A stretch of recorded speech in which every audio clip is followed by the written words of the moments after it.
Le Seigneur m'a confié dans sa grâce,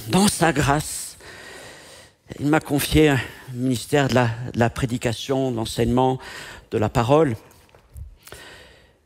Mais il m'a confié aussi de travailler au sein des églises et d'une église. Et dans cet aspect-là, je ne suis pas simplement envoyé pour prêcher, mais pour bâtir. Alors celui qui bâtit, c'est le Seigneur.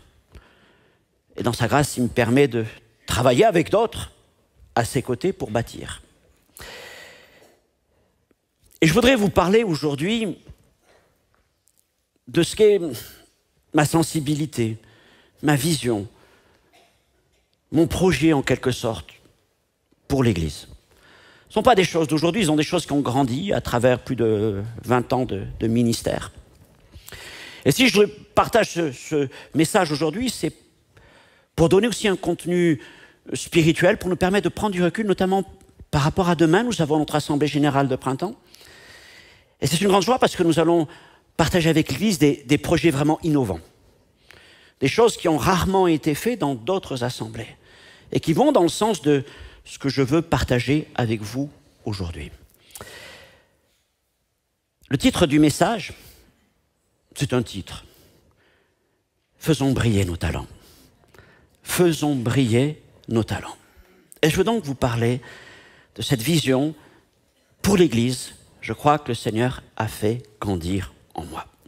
Alors, je le dis aussi pour tous ceux qui nous regardent et qui ne sont peut-être pas forcément de cette communauté, les principes que je vais développer ne sont pas simplement réservés à notre Église, à Genève, mais je pense que ce sont des choses qu'on pourrait bien vivre dans toutes les assemblées. Je vais parler de deux axes principaux et d'une philosophie générale, ça sera le dernier point. Deux axes principaux dans cette construction de l'Église. Le premier, je voudrais vous parler de l'Église pépinière. Et je vais vous parler d'une vision de formation. Ça sera mon premier point, nous allons y venir. Deuxièmement, je vais vous parler d'une Église diaconale. Et je vais vous parler d'une vision de croissance de l'Église. Et puis enfin, un principe général, j'appelle l'Église à 180 degrés. Je vous expliquerai tout à l'heure. C'est là une vision de l'Église en action. Donc ces trois points, nous allons les développer maintenant. Mais d'abord, on va prendre le temps de se placer devant le Seigneur. Notre Dieu, notre Père, celui qui bâtit l'Église, c'est Christ. Je bâtirai mon Église. Et comme l'écrit l'apôtre, Seigneur, tu nous as rendus co-ouvriers selon les grâces que tu nous accordes. Et Seigneur, ce n'est certainement pas par nos forces ni par notre expertise, mais c'est bien parce que tu agis au milieu de nous. Seigneur, mon Dieu, merci pour ce que nous allons partager et je prie pour être vraiment le porte-parole de toutes ces choses dans lesquelles tu m'as permis de grandir. Seigneur, et s'il manque encore des choses à ce que je dis, je te prie de parler à nos cœurs directement. Puisses-tu aussi, Seigneur, me parler pour apporter des choses que je n'ai pas préparées. Seigneur, merci en tout cas de nous permettre de vivre ensemble ton projet pour notre Église. Et au-delà de notre Église, pour ton Église, pour ton royaume, dans cette ville. Et Seigneur, dans tous les endroits où ta parole est prêchée. Amen. Mon premier point, je vous le disais tout de suite, c'est l'Église pépinière, une vision de formation, former des serviteurs accomplis. Lire un premier texte dans le livre du prophète Ésaïe, chapitre 61, verset 3. Alors c'est toute une prophétie, je prends juste un passage et surtout une idée qui est là, où le prophète dit de la part du Seigneur pour accorder aux affligés de Sion, pour leur donner un diadème au lieu de la cendre, une huile de joie au lieu du deuil, un vêtement de louange au lieu d'un esprit abattu, afin qu'on les appelle des térébintes de la justice, une plantation de l'Éternel pour servir à sa gloire. Dieu veut faire de ces églises des plantations à sa gloire.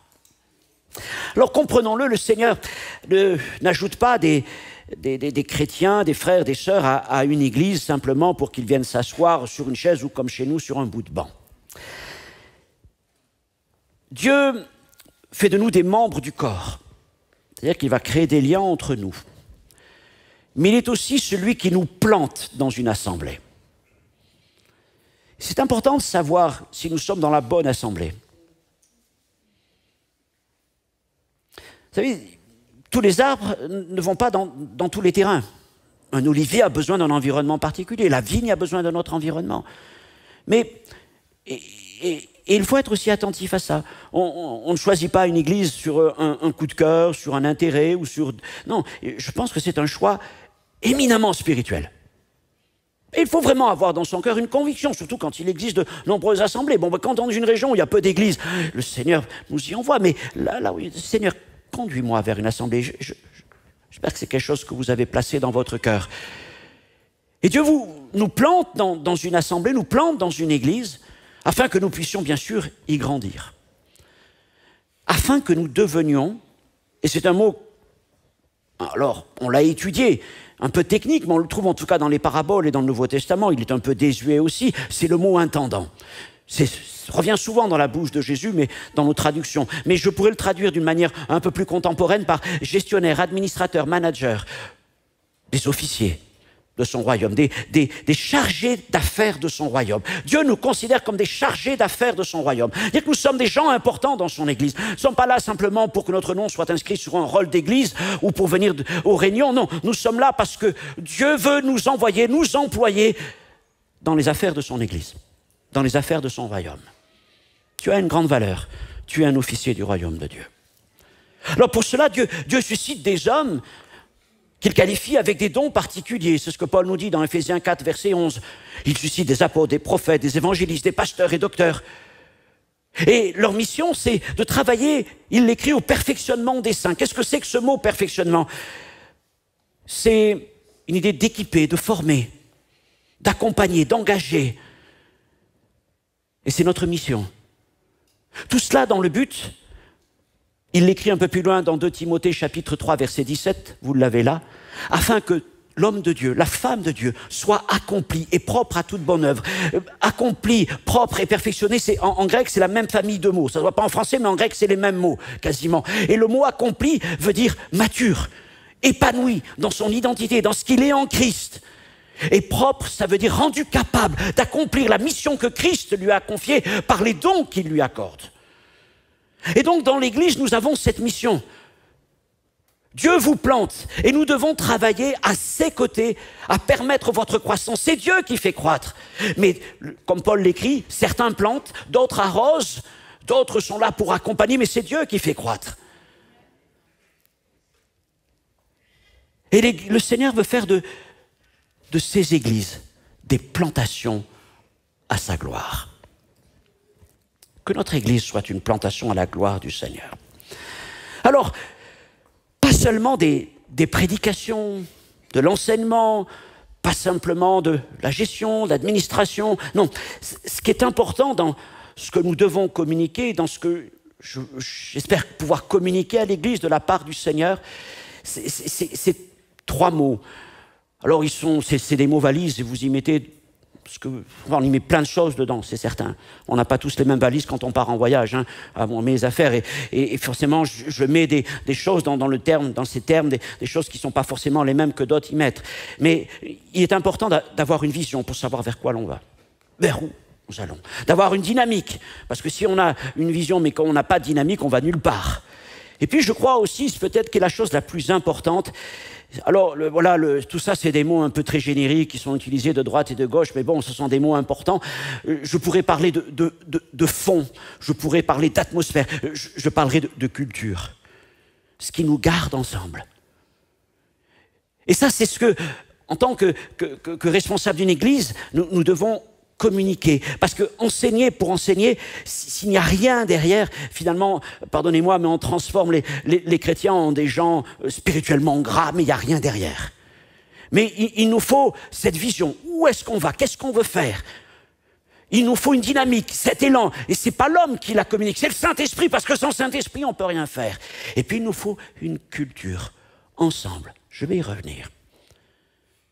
Et ces 3 choses vont créer un environnement, je vais dire, favorable, propice à l'émergence de nombreux et nouveaux ministères au sein de l'Assemblée. Et quand il y a tous ces ingrédients qui sont là, bien sûr, la prédication sert à alimenter ces choses. les dons spirituels à nous encourager à persévérer.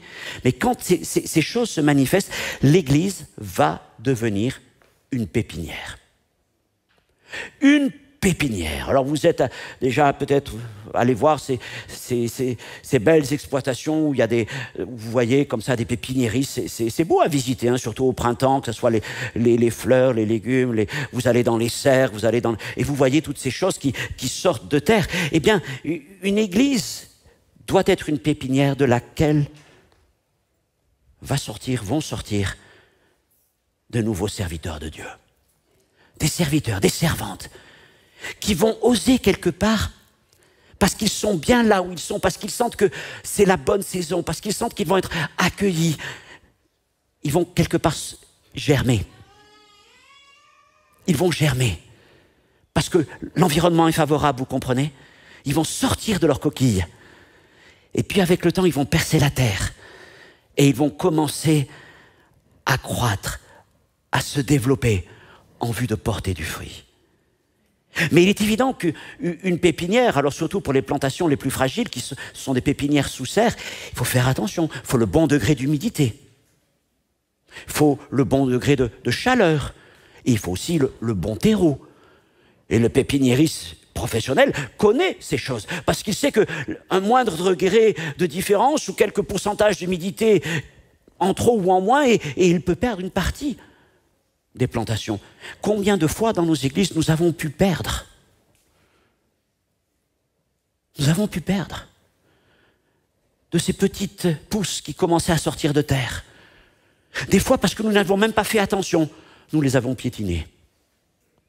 Des fois parce que le climat dans l'église, la culture dans l'église n'était pas favorable. Alors on les a négligés, on les a oubliés.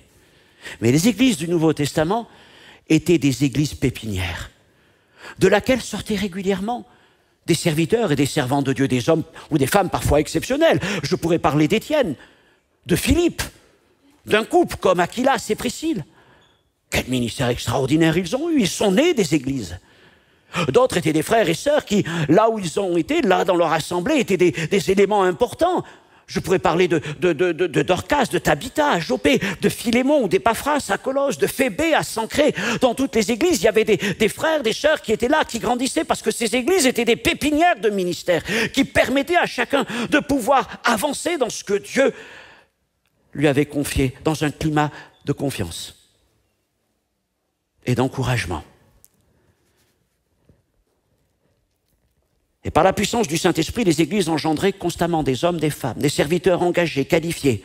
Parce que les églises avaient compris que si les apôtres étaient les fers de lance de l'avancement du royaume de Dieu, localement, elles étaient responsables de l'évangélisation de leur région. Comment? Par la mise en œuvre de tous les dons, de tous les appels que Dieu avait confiés à cette assemblée. Paul disait aux Corinthiens, il ne vous manque aucun don. Je veux croire qu'il ne nous manque aucun don pour accomplir le ministère et la mission que Dieu a confiée à cette Église. Il y a une richesse dans notre assemblée. Vous êtes cette richesse. Et dans l'Église du Nouveau Testament, jamais les chrétiens n'étaient considérés comme de simples paroissiens assistant à des réunions. Non, comme je vous l'ai enseigné une fois, ils étaient tous appelés à fonctionner comme des prêtres, des prophètes, et des princes. Nous sommes des prêtres avec un accès direct à Dieu. Nous n'avons pas besoin d'intermédiaire, le seul que nous avons, c'est Jésus-Christ. Nous sommes des prophètes, le Saint-Esprit de Dieu a été répandu sur nous. Et nous pouvons tous prophétiser par la puissance du Saint-Esprit. Et nous sommes aussi des princes administrateurs par les dons que le Seigneur nous confie. Nous sommes des officiers de son royaume. Alors bien sûr, il y a tout un travail qui doit se faire, mais c'est cela, l'esprit qui doit régner au milieu de nous. Et en développant cette vision et cette dynamique et cette culture d'église pépinière, les assemblées dans le Nouveau Testament, comme dans l'histoire, pour celles qui ont suivi ce schéma, ont fini par devenir des plantations à la gloire de Dieu. Les plantes se sont développées, les arbres se sont développés, et de là où il n'y avait que quelques petits buissons ou quelques petits arbrisseaux, avec le temps, ce sont de véritables forêts qui ont grandi pour la gloire de Dieu. C'était déjà quelque part prophétisé dans le livre de la Genèse, dans la création. Genèse chapitre 2, verset 8. Puis l'Éternel Dieu planta un jardin en Éden du côté de l'Orient, et il y mit l'homme qu'il avait formé. Et l'Éternel Dieu fit pousser du sol des arbres de toute espèce agréables à voir et bons à manger. Le Seigneur nous a plantés pour faire de notre assemblée un Éden, traversé par des fleuves puissants, les fleuves de l'Esprit. Mais nous sommes chacun d'entre nous, selon notre particularité, nous sommes un arbre planté pour porter du fruit. Nous ne portons pas le même fruit chacun. Nous ne sommes pas tous des pommiers, des figuiers ou tout ce que... Mais nous sommes chacun un arbre particulier, avec un appel, des dons, avec un cœur particulier, pour répondre aux besoins de ceux qui nous entourent. Imaginez que quelqu'un a besoin d'une... C'est une image, a besoin d'une pomme. Alors s'il tombe dans un verger de pommes, tant mieux. Mais si c'est simplement une vigne, ben, il ne va pas y trouver son compte, vous comprenez bien. Mais l'Éden, c'était une forêt luxuriante, un jardin d'abondance. Et je crois que ça est une belle image de ce que doit être l'Église de Jésus-Christ. Vous êtes ces arbres. Vous êtes les arbres que Dieu a plantés dans cette assemblée pour y porter du fruit. C'est peut-être simple une petite graine que Dieu a mis là. Tu n'es peut-être encore qu'une petite semence, mais Dieu te fera croître. Ou mon frère, ma sœur, tu es peut-être un arbre que Dieu a utilisé dans un endroit et Dieu t'a transplanté. Et il t'a planté là, avec les forces que tu as. Mais il est important que tu fasses tes racines aussi. Et ensuite, tu pourras porter tout le fruit que tu veux, que le Seigneur te permettra de donner.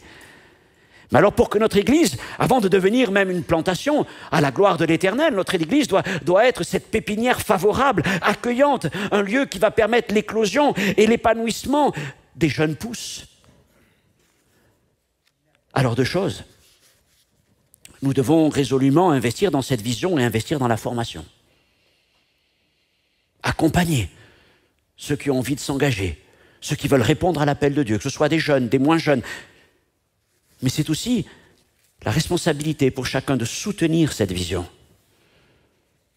Je l'ai dit, il faut garder la bonne température, la bonne humidité, le bon terrain. Il nous appartient de veiller sur nos paroles, de veiller sur nos attitudes. Nous nous efforçons de conserver l'unité de la paix par le lien de l'esprit. Nous apprenons à nous supporter, à nous encourager, à nous consoler, à nous secourir les uns les autres. Nous apprenons à nous pardonner les uns les autres. Et par-dessus tout, bien sûr, à revêtir les liens de l'amour, les liens de la charité. Et c'est ce qui permet à tout ce que Dieu a déposé dans l'Église de grandir. Parce qu'on sait qu'on ne sera pas jugé, écrasé, mais on sait qu'on sera encouragé. Ça ne veut pas dire que parfois on ne sera pas redressé, repris, mais toujours dans un esprit d'amour. Toujours dans un esprit d'amour. Mais évidemment, lorsqu'on s'engage dans cette vision de pépinière et lorsque nous disons, Seigneur, on voudrait que, pour cette génération qui vient, nous voudrions que notre Église soit une pépinière. Ça a demandé beaucoup de patience. Parce que quand on plante quelque chose, avant de pouvoir en récolter du fruit, c'est sûr, il faut du temps. Voilà ce que la loi dit dans le livre du Lévitique, chapitre 19. Quand vous serez entrés dans le pays, et que vous y aurez planté toutes sortes d'arbres fruitiers, vous en regarderez les fruits comme un circoncis. Pendant 3 ans, ils seront pour vous un circoncis. Qu'est-ce que ça veut dire? Vous n'aurez pas le droit de les manger, vous n'aurez pas le droit de les cueillir. Vous les laissez, d'accord? On n'en mangera point, donc. La 4e année, tous leurs fruits seront consacrés à l'Éternel au milieu des réjouissances. La 5e année, vous en mangerez les fruits, et vous continuerez à les récolter. Je suis l'Éternel, votre Dieu. Vous avez compris l'image? Des arbres sont en train de grandir. Oh, quelles sont belles ces pommes. Quelles sont belles ces oranges. Le Seigneur nous dit, tu n'y touches pas pendant 3 ans. Interdit. Pourquoi? Parce que si on cueille le fruit trop vite, on dit à l'arbre, produit des fruits. Ok. Donc il est dans une idée de rendement. Au début, ce qu'il a besoin, c'est de garder ses forces, garder sa sève pour grandir lui. Parce que si on exige trop vite du rendement et toute sa force pour le rendement, il va arriver un moment où il va saturer, il va atteindre un palier, il ne pourra pas donner plus parce qu'il n'a pas pu grandir, vous comprenez? Ça paraît assez logique. Mais nous devons veiller aussi à ne pas développer ce genre de pensée dans l'Église. Et si nous voulons voir des jeunes ministères et des jeunes se lever au milieu de nous, jeunes et moins jeunes, en tout cas des gens qui se lancent dans l'œuvre de Dieu, qui ont ce courage, ce zèle, ce désir de répondre à l'appel du Seigneur, mais il va falloir manifester de la patience. Pendant 3 ans, oui, il va falloir être dans un temps d'encouragement et ne pas exiger un rendement pour un rendement et laisser à la plante, à l'arbre, au jeune homme, à la jeune femme, au frère, à la sœur, le temps de grandir. Et la 4e année, le fruit sera offert au Seigneur. Et la 5e, nous en partagerons tous les bénéfices. Bien sûr, c'est une image. On n'est pas là pour appliquer les choses strictement, mais en tout cas, de les garder à l'esprit. De garder cela à l'esprit.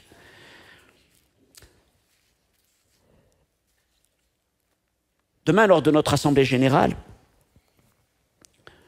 nous aurons la joie, avec le Conseil et les pasteurs, de vous présenter un projet innovant.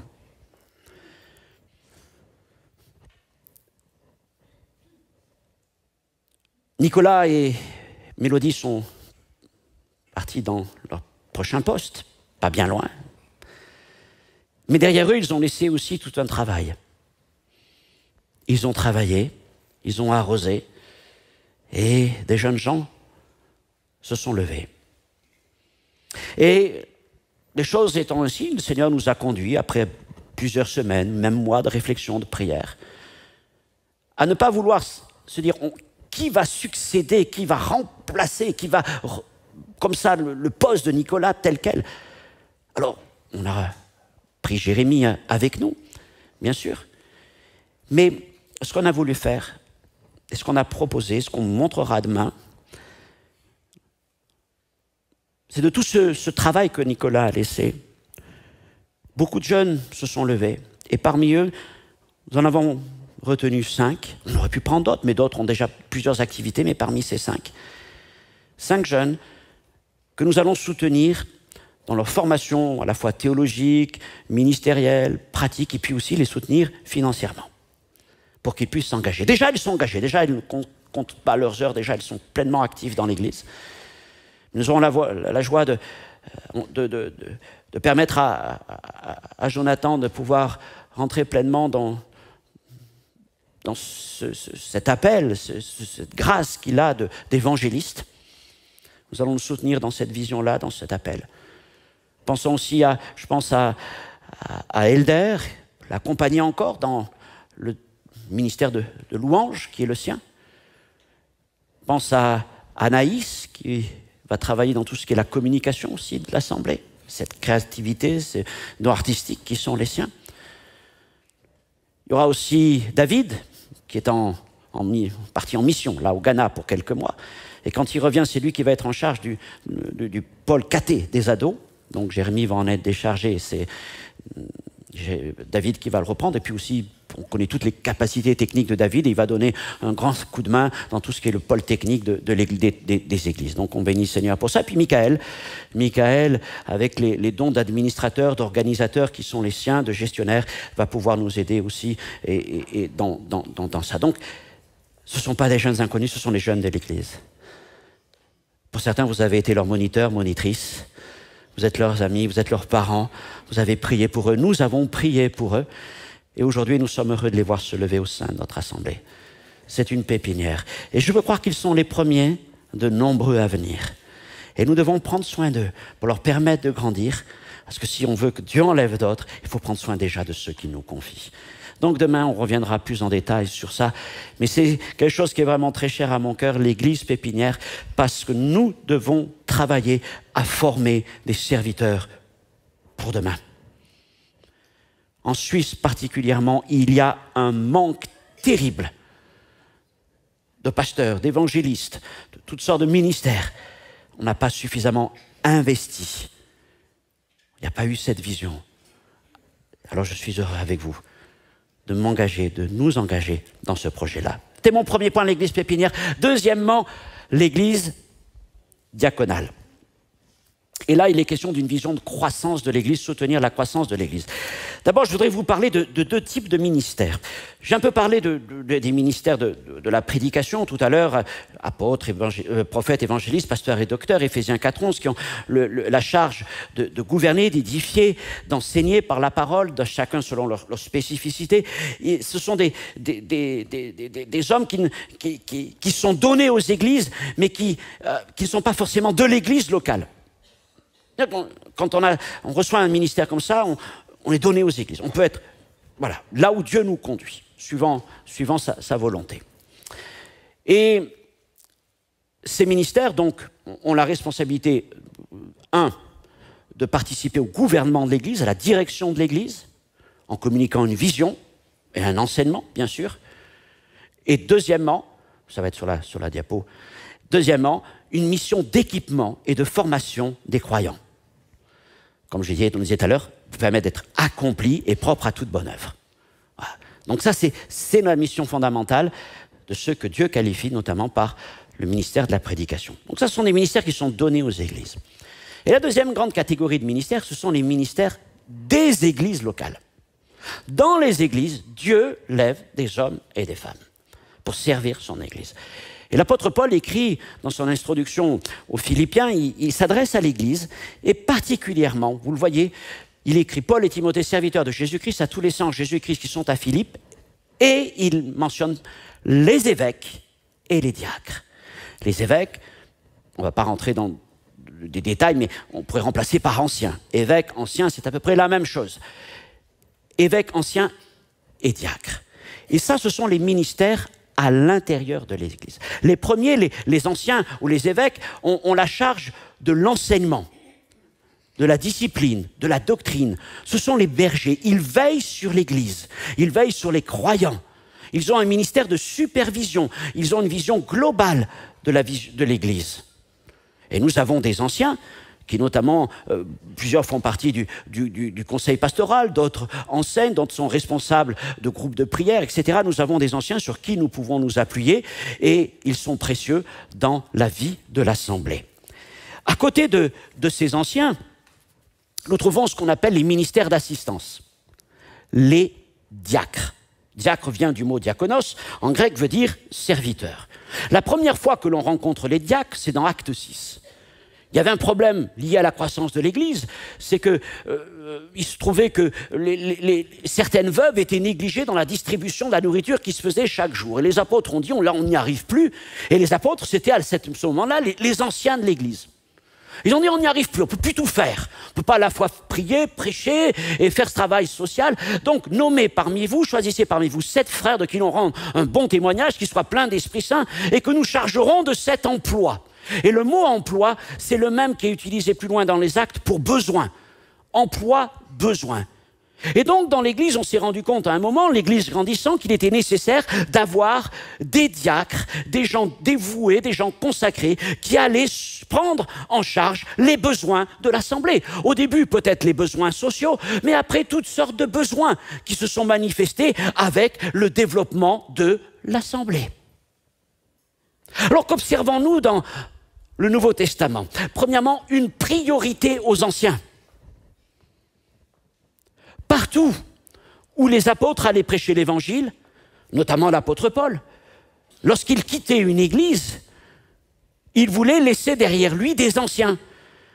Par exemple, à la fin de son premier voyage missionnaire, dans Actes chapitre 14, verset 23, il est écrit qu'ils firent nommer des anciens dans chaque église. Après avoir prié et jeûné, ils les recommandèrent au Seigneur en qui ils avaient cru.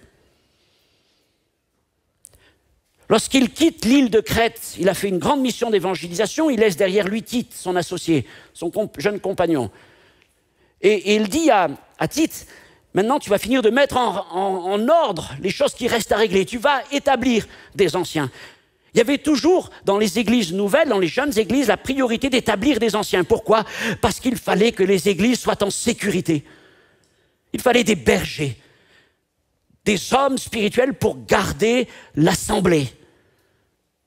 Ok? Donc, c'est la première chose, la priorité, qu'il y ait des anciens. Au début, par exemple, à Jérusalem, les anciens, c'était les apôtres. Quand les apôtres étaient là, ils étaient là. Puis après, les anciens à Jérusalem vont commencer à apparaître vers Acte 11, lorsque les apôtres vont commencer à quitter Jérusalem pour partir dans leur mission. Alors là, on va nommer des anciens locaux, et le premier ancien de l'Église, ça sera, enfin le premier, on va dire l'ancien des anciens, ce sera l'apôtre Jacques, le frère de Jésus, qui aura la charge de l'Église de Jérusalem. Donc, priorité aux anciens. Puis ensuite, ce qu'on voit dans le Nouveau Testament, le modèle du Nouveau Testament, c'est de nommer des diacres. Parce qu'une fois ces bases posées, l'Église se développant, venait donc le temps des diacres. Je vous ai parlé tout à l'heure d'Acte 6 et de ce moment où les apôtres ont dit, mais là l'Église grandissant, on n'arrive plus à tout faire, on ne peut pas à la fois accomplir notre ministère d'enseignant et puis de pouvoir de satisfaire les besoins grandissants au sein de l'Église. Donc on va nommer des diacres pour s'en occuper. Et ces diacres vont nous décharger de ces responsabilités et vont nous permettre de nous recentrer sur notre mandat. Ok? Ça paraît intelligent, n'est-ce pas? Voilà, ça paraît. Donc ce qu'on observe, c'est que dans les jeunes églises, la priorité, c'est de nommer les anciens. Et quand les églises commencent à se développer, il va falloir nommer des diacres pour s'occuper des besoins croissants de l'Assemblée. Une église en croissance s'appuie sur des diacres. Une église en croissance s'appuie sur des diacres. Toute personne servant dans l'église n'est pas forcément diacre au sens de fonction officiellement reconnue. Mais les diacres sont des frères ou des sœurs dont l'engagement dans la foi et le service ont été éprouvés et approuvés. Avant tout, ce sont des hommes et des femmes de qui l'on rend un bon témoignage et qui sont pleins d'Esprit Saint. Ça, c'était ce que les apôtres avaient demandé. Et leur sont alors confiées des responsabilités, de répondre, de satisfaire un besoin dans l'Église. Voilà, il y a un tel besoin, c'est votre champ de compétence, c'est votre champ de mission. Ça peut être des biens matériels, ça peut être des personnes. Alors, tout comme les anciens, les diacres émergent au sein du vivier de l'Église. Avant tout, ce sont des frères et sœurs qui ont grandi dans l'Assemblée, qui ont commencé à y servir. Et puis, leur témoignage et leur service étant sans reproche, les anciens leur ont confié, délégué, donc, sous leur supervision, un département particulier. Il se trouve plusieurs diacres parmi nous. Il y a des anciens, il y a des diacres. Ce sont des frères et des sœurs de valeur en qui nous pouvons avoir pleinement confiance. Ils ont en charge l'administration d'un besoin, d'un emploi particulier.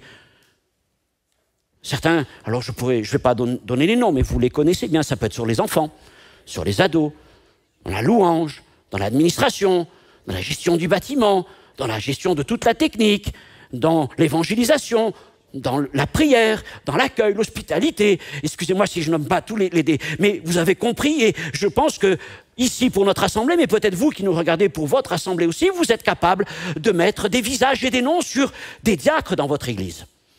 Et vous voyez tout de suite là, ce que ces hommes, ces femmes représentent en témoignage, en force, en stabilité, en fidélité, en consécration. Oui, il y a quelque chose. Voilà, il y a un témoignage commun autour de ces frères et de ces sœurs. Ce sont les chevilles ouvrières de l'Église. Et ils permettent aux anciens, aux pasteurs, de se recentrer sur leurs tâches prioritaires. Alors notre Église, aujourd'hui, ici à Genève, fonctionne avec différents conseils. Il y a le conseil d'administration, il y a le conseil pastoral, dans lequel on se retrouve, les pasteurs, les anciens, pas tous les anciens, mais une partie des anciens, pour prier ensemble, pour partager les différents sujets plus spirituels ou qui concernent les frères et sœurs de l'Église. Et j'ai aussi à cœur, dans les mois prochains, je voudrais travailler à mettre en place un conseil diaconal. Je l'ai mis dans d'autres églises, c'est-à-dire que de permettre à choisir parmi tous les responsables de ministère certains qui vont se retrouver pour être ce conseil diaconal, ce conseil des ministères de l'Église. C'est-à-dire que, vous voyez, on ne peut pas simplement avoir des ministères qui travaillent les uns à côté des autres. Si on veut être efficace, il faut qu'on travaille ensemble. Et je pense qu'un conseil diaconal va permettre, c'est un lieu d'échange, un lieu aussi qui nous permettra d'être plus efficaces dans les projets que nous voulons gérer et qui impliquent plusieurs départements. Donc c'est vraiment quelque chose que je souhaite mettre en place dans les mois pour finir l'organisation générale de l'Assemblée. Donc voilà, l'Église est en croissance, il y a des besoins, mais vous êtes là, il y a des diacres au milieu de nous, des frères, des sœurs, pour répondre à ses besoins. Vous avez grandi, vous êtes capable, Dieu vous a qualifié, il y en a déjà plusieurs, on les voit, et le Seigneur enlèvera d'autres encore. Et qui sait si dans ton cœur, oh, mon frère, ma sœur, qui sait si dans ton cœur tu ne luttes pas depuis pas mal de temps avec cette aspiration, avec peut-être cet appel de Dieu à te lever pour prendre cette responsabilité. Tu dis, moi je ne suis pas capable, un autre, mais ça c'est commun dans la Bible. Mais tu te dis aussi, oui, mais je sais les contraintes. C'est vrai, il y a des contraintes. Ça va demander plus de toi. Maintenant, il faut savoir où on en est devant le Seigneur. Et c'est vrai que répondre à un appel de Dieu pour prendre une responsabilité diaconale, c'est exigeant. Je ne le cache pas. C'est exigeant parce que vous allez être quelque part en première ligne, vous allez avoir des choses à gérer, un ministère à gérer, des besoins à gérer, des frères et des sœurs à gérer, des gens de l'extérieur à gérer, des tensions à gérer, des budgets à gérer. Ça va prendre du temps. Mais Dieu vous a préparé pour cela. Et j'ai envie de dire, si ce diaconat, c'est ton talent, ne l'enterre pas. Le talent, c'est ce que Dieu nous confie et que nous devons travailler. Ne repousse pas l'appel du Seigneur. Ne dis pas, c'est pas moi, c'est un autre. Quand Dieu te dit, non, non, c'est bien toi. Pense à cela. Parce que nous avons des besoins qui ne sont pas encore remplis ou portés comme ils le devraient être. Et maintenant, sachez aussi qu'on n'est pas obligé d'avoir un besoin, un diacre. On peut aussi avoir plusieurs diacres qui travaillent ensemble. Ce n'est pas non plus le but d'exténuer les gens. Ça ne sert à rien. Mais il vaut mettre plusieurs à porter qu'un seul à se fatiguer. Vous êtes d'accord? Donc, voilà. Je veux finir maintenant avec après avoir parlé de ces deux axes importants, donc l'église pépinière et l'église diaconale dans l'organisation de l'église, je voudrais parler maintenant de la philosophie générale, l'église à 180 degrés. On va commencer par une image, et ce matin, je voudrais vous emmener soit à l'Opéra Garnier, soit à la Scala à Milan pour quelques instants. Je ne sais pas si vous êtes déjà rentré dans ce genre d'endroit, c'est magnifique, c'est tout en velours, tout en dorure partout, et vous avez une grande salle, vous avez des magnifiques fauteuils, et bien sûr, tout au fond, il y a la grande scène qui est là, et bientôt, soit un orchestre philharmonique, symphonique viendra, et tous les musiciens prendront place. Et puis, vous savez qu'entre les spectateurs et les musiciens, il y a un chef d'orchestre. Alors, vous imaginez le chef d'orchestre. Alors, je ne sais pas si la première image du chef d'orchestre qui vous vient à la tête, c'est Louis de Funès dans La Grande Vadrouille. Mais voilà, vous avez l'image du chef d'orchestre. Et le chef d'orchestre, c'est un musicien extraordinaire. Souvent, ils savent jouer de plusieurs instruments. Ce n'est pas forcément les meilleurs instrumentistes, mais ils savent jouer. En tout cas, ils connaissent tous les instruments. Et plus que connaître les instruments, ils connaissent aussi leur orchestre. Ils connaissent les sensibilités de chacun. Ils connaissent les qualités, les défauts du jeu de chacun. Il connaît le premier violon, mais il connaît aussi le percussionniste. Il connaît le flûtiste. Aucun n'est négligé, aucun n'est oublié. Il a une connaissance d'ensemble. Il a une vue panoramique sur son orchestre, parce que tous sont utiles, parce que tous, à un moment ou à un autre, vont intervenir. Il connaît son orchestre, il connaît aussi sa partition. Il ne va pas la jouer, c'est vrai, mais dans sa tête, il l'entend. Il l'entend, il la sent, il la ressent. Et ce qu'il veut, c'est amener son orchestre à interpréter la partition comme il la ressent. Alors il va devoir tempérer les uns les autres. « Ouh, les violons, vous, c'est trop fort. Chut, calmez-vous un petit peu. Les trompettes, ça sera au moment qu'il faut. Toi, le piccolo, toi, le triangle, tu interviendras à son moment. Ping, c'est parfait. » Vous voyez tout ça? Et c'est une grande maîtrise, n'est-ce pas? Mais c'est vrai, il ne joue pas d'instrument. Parce qu'entre ses mains, il n'y a quoi? Il n'y a qu'une baguette. Bon, ça ne fait pas de bruit, la baguette, sauf quand il tape un petit peu pour appeler tout le monde à l'ordre. Mais sa mission, c'est de faire jouer les autres. Faire jouer les autres. Eh bien, voyez-vous, l'Église devrait ressembler à un orchestre. L'apôtre Paul nous dit dans Corinthiens 14 que nous pouvons être comme des trompettes ou comme des flûtes. Donc, il nous compare à des instruments. Mais pour que l'Église devienne un orchestre, il faut souvent qu'elle opère un virage à 180 degrés. Qu'est-ce que c'est qu'un virage à 180 degrés? C'est un demi-tour total. Et nos églises doivent apprendre à faire un virage à 180 degrés. Pourquoi? Parce que trop souvent, pardonnez-moi pour le mot que je vais employer, mais comme nous sommes dans le cadre du concert d'un orchestre, je me permets de l'employer, je veux pas, n'y voyez rien de spirituel ou pas de spirituel. Mais par moments, le spectacle que nous avons donné n'est pas celui d'un orchestre, mais celui d'un homme orchestre. Vous avez déjà vu des hommes orchestres? C'est vrai que c'est plus à la mode aujourd'hui. Moi, gamin, je me rappelle à la télévision, il y avait des hommes orchestres. C'était assez rigolo à voir. Alors, ils avaient la grosse caisse dans le dos, ils avaient des guitares, ils avaient l'harmonica, enfin, il y avait toutes sortes de trucs. C'était l'homme orchestre. Alors oui, il y a un côté saltimbanque, c'est assez amusant à voir comme ça, et on regarde la performance, et bon, ça fait de la musique. Mais enfin, la musique d'un homme orchestre, c'est... Ouais, bon, ça ressemble plus à de la fanfare qu'à une partition, d'une grande partition. Et voyez-vous, des fois, dans nos églises, on a donné un spectacle d'homme orchestre. Parfois voulu par l'homme orchestre lui-même, parfois par obligation. Mais il est arrivé trop souvent que le pasteur soit un homme orchestre. Alors l'église, il fait tout, hein. Il est percussionniste, trompettiste, fait tout ce que vous voulez. Autrement dit, il est à la prédication, il est à l'évangélisation, il est aux visites, il est à l'administration, il est à la prière, il est à faire la distribution alimentaire. Enfin, vous le voyez partout.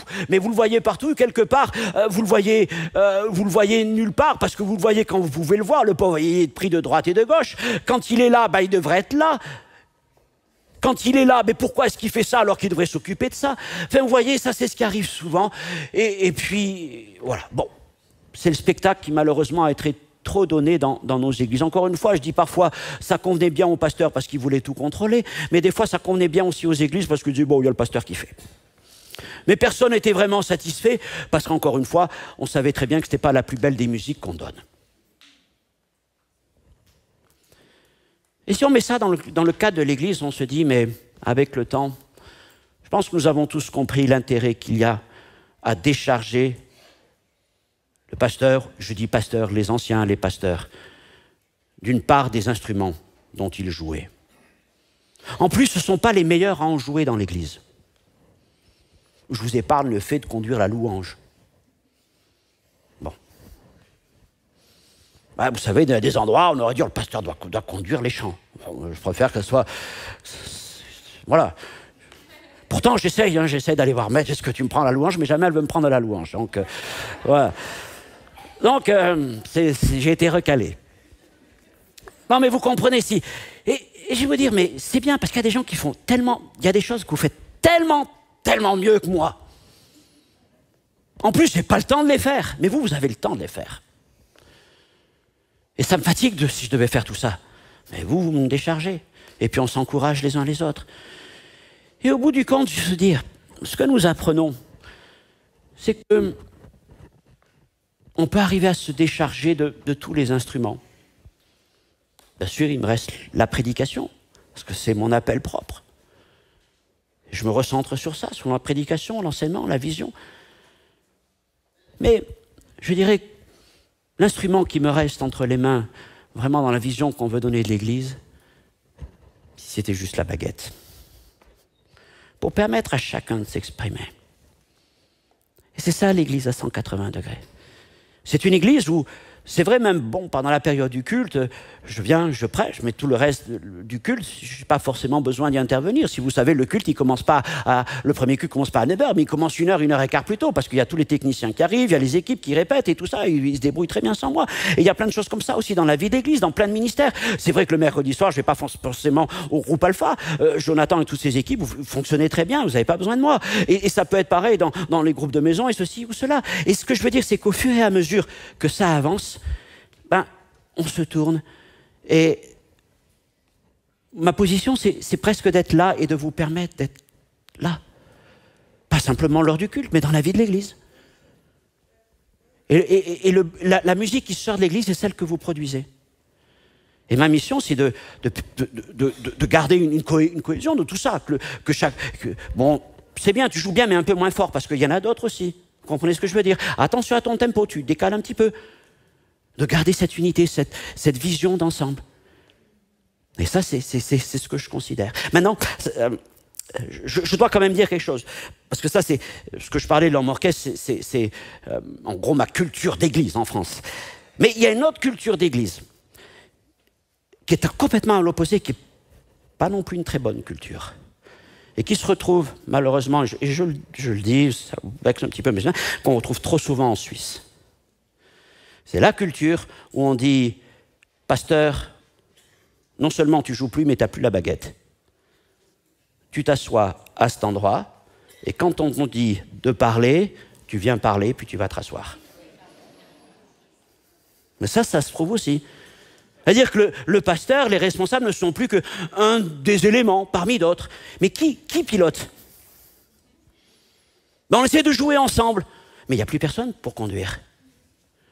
Ou alors des gens à qui Dieu n'a pas donné le ministère de la baguette. Pardonnez-moi l'image. Parce que c'est un dosage. Et c'est ce qui amène souvent des divisions. Ou des églises qui n'ont plus de croissance. Parce que finalement, on finit par jouer pour jouer et on joue pour soi. C'est aussi un autre écueil. Et il nous faut trouver le bon dosage entre tous. Et j'espère qu'ensemble, nous allons pouvoir trouver la bonne dynamique pour notre Église. Une Église pépinière, une Église diaconale et une Église qui fonctionne comme un orchestre. Mais je n'oublie pas que celui qui écrit la partition, c'est le Saint-Esprit. Même le chef d'orchestre, il a la partition. Il n'est pas là pour ajouter ou retrancher, mais par la grâce de Dieu, de pouvoir l'interpréter. Et je dis, béni soit le Seigneur de ce que je ne sois pas seul, et je le reconnais aussi, à décider comment la musique doit s'exécuter. Et c'est tout à fait normal qu'il y ait aussi à mes côtés des anciens, des pasteurs pour me dire, on devrait corriger ça. On devrait prendre soin de ça. Parce que ça ne serait pas bon non plus si je me retrouvais seul avec la baguette. Que Dieu nous garde ça. Et je pense que c'est ce que j'aime beaucoup dans cette Église, c'est cet équilibre que nous avons trouvé, qui a été construit à travers les années, à travers tous les ministères qui sont passés, à travers tous les conseils, tous les frères et sœurs, d'avoir cette culture, cette richesse qui est là au milieu de nous. Maintenant, avançons encore ensemble dans tout ce que Dieu a préparé pour nous. Alléluia. Seigneur notre Dieu, notre Père, oh Jésus, que l'Église est belle, c'est ton Église, mon Dieu, et c'est toi qui en es la pierre angulaire. C'est toi, Seigneur, qui en es l'architecte. C'est toi qui en es le constructeur. Et tu nous permets, Seigneur, de devenir co-ouvriers avec toi. Seigneur, et ensemble, nous voulons être à la place que tu nous donnes, mon Dieu. Ta grâce, tu m'accordes des dons pour édifier, pour bâtir. Mais Seigneur, mon désir, c'est que dans cette Église, plusieurs se lèvent pour rentrer dans leur ministère. Oh, fais lever, fais germer. Seigneur, et puis si certains ont des hésitations, Seigneur, pèse peut-être le coup, l'engagement. Je veux croire que tu es capable de parler au cœur, Seigneur, pour dire c'est ta place, c'est ta mission. Seigneur, mon Dieu, garde-nous de vouloir jouer notre partition en solo, mais permets-nous de trouver notre place. Chacun a une place importante, une place indispensable, et que chacun nous puissions exécuter les choses comme ton Saint-Esprit nous le montre. À ton nom soit toute la gloire. Donne-nous d'aimer l'Église comme tu aimes l'Église, Seigneur. Amen.